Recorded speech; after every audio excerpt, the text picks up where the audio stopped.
Сайн манайхаа би энэ зүүн лайк Жинни сурсан байгаа. Тэгээ Жинни ер нь бол өөрийн биеэр надаа ингээд тэр лайк Жинни заасан бол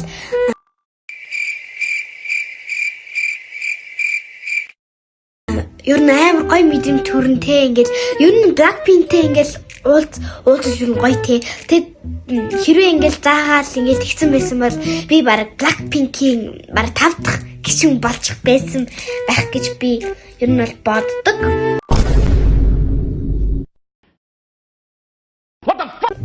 Тэгэд би ер нь өөрийгөө Жиннитэй ер нь жаахан төстэй мөстэй гэж бодоод идэв шин.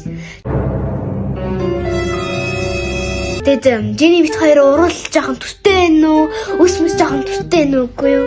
Гоор төстэй байна уу? Тэр чи яг уу Окей. За өөр илүү дуртай юм яриад яах вэ? Тэгээ та наст лайк Жинни бүжигсэн бичлэгээ харуулъя.